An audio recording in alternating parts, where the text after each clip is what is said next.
Salam sejahtera semua dan selamat datang sekali lagi ke channel ini Current Sphere MY, tempat di mana kita kupas isu-isu semasa dengan penuh analisis dan perbincangan yang kritikal. Kali ini kita akan berbincang mengenai satu isu yang besar yang sedang menggemparkan politik tanah air.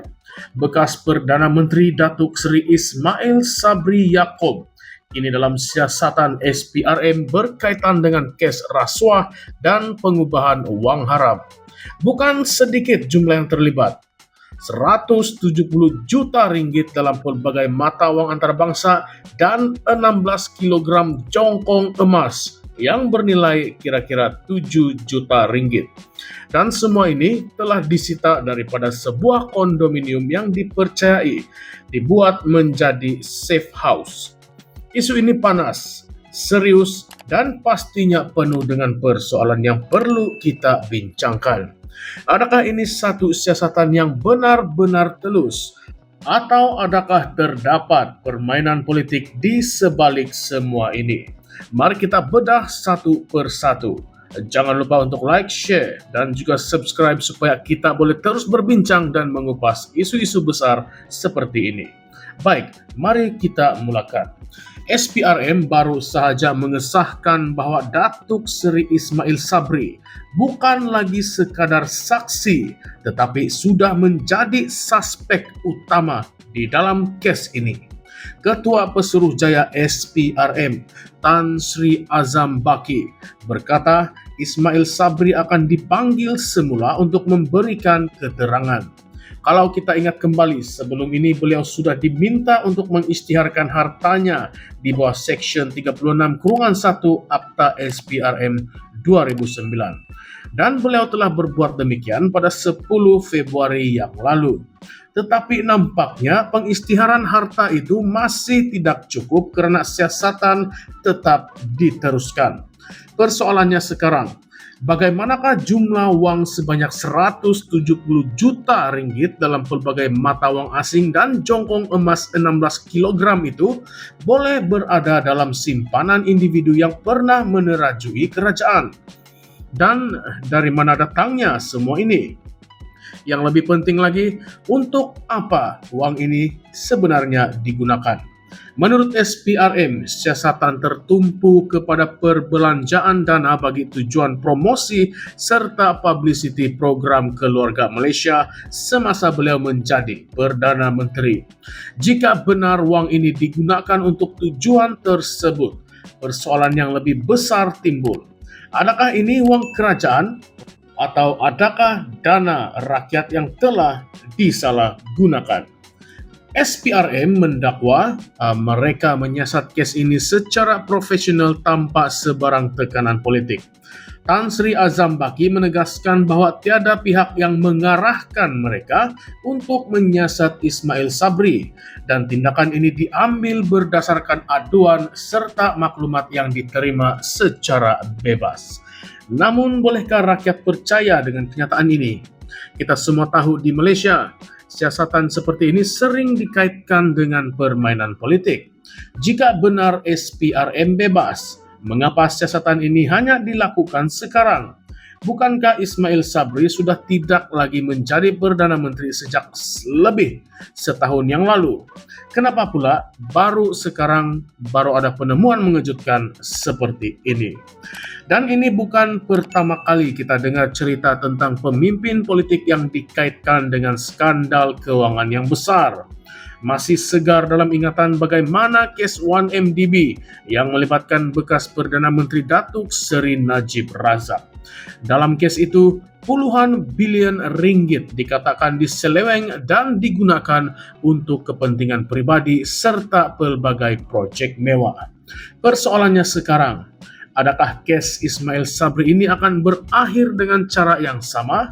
Atau adakah ini hanya sekadar permainan persepsi untuk mencemarkan nama beliau dan UMNO?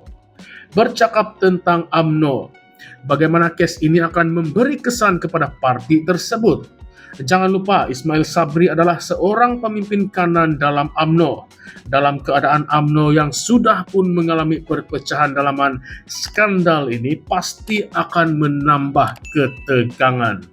Jika sebelum ini UMNO berdepan dengan cabaran dari dalam dan luar parti, kini mereka terpaksa berhadapan pula dengan isu besar yang melibatkan seorang bekas Perdana Menteri daripada kamp mereka sendiri.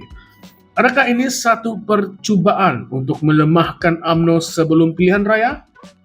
Satu lagi perkara yang menarik untuk kita pikirkan ialah bagaimana uang tunai dan jongkong emas ini disimpan. Menurut SPRM, uang ini ditemui dalam 3 peti besi di sebuah kondominium yang disewa. Siapakah yang menyewa kondominium ini? Adakah ia didaftarkan atas nama Ismail Sabri atau ada pihak lain yang menguruskannya? Ini menimbulkan satu teori yang menarik. Adakah Ismail Sabri benar-benar pemilik uang ini atau adakah beliau hanya dipergunakan oleh pihak tertentu? Kita tidak boleh menolak kemungkinan bahwa mungkin ada dalang yang lebih besar di sebalik skandal ini. Dan satu lagi persoalan yang lebih besar, adakah kita hanya melihat permukaan masalah ini? Jika benar 170 juta ringgit ini adalah uang yang diseleweng, adakah ini keseluruhan jumlah yang telah disalahgunakan atau hanya sebahagian kecil daripada sesuatu yang jauh lebih besar? Jangan lupa, dalam kes-kes seperti ini, jumlah sebenar yang terlibat mungkin jauh lebih besar daripada apa yang diumumkan kepada orang awam. Tetapi, apa yang lebih menarik ialah bagaimana rakyat akan menerima berita ini. Ada yang melihat ini sebagai satu bukti bahwa pemimpin-pemimpin politik di Malaysia memang korup dan hanya mementingkan kekayaan sendiri. Tetapi ada juga yang merasakan bahwa ini hanyalah satu lagi permainan politik untuk menjatuhkan seseorang yang sudah tidak lagi berkuasa. Sejarah telah menunjukkan bahwa di Malaysia, siasatan terhadap pemimpin politik seringkali lebih bersifat selektif. Ada yang disiasat dan ada juga yang kebal dan tidak disentuh langsung. Jadi di manakah kebenaran dalam kes ini? Adakah kita sedang melihat satu kes rasuah yang benar-benar telus, atau adakah ini satu lagi babak di mana drama politik Malaysia yang tidak berkesudahan? Apakah pendapat Anda? Adakah Ismail Sabri benar-benar bersalah atau beliau hanyalah mangsa keadaan? Adakah ini satu strategi untuk melemahkan UMNO? Siapa lagi yang mungkin terlibat dalam kes ini? Jangan lupa tinggalkan komen di bawah dan mari kita bincang bersama-sama.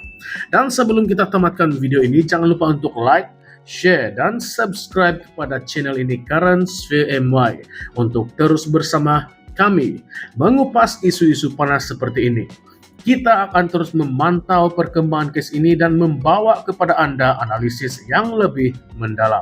Sampai jumpa lagi di dalam video yang seterusnya. Politik Malaysia penuh dengan misteri. Jangan percaya bulat-bulat, jangan tolak mentah-mentah. Fikir, analisa, dan bincang. Currents VMY, suara rakyat Malaysia.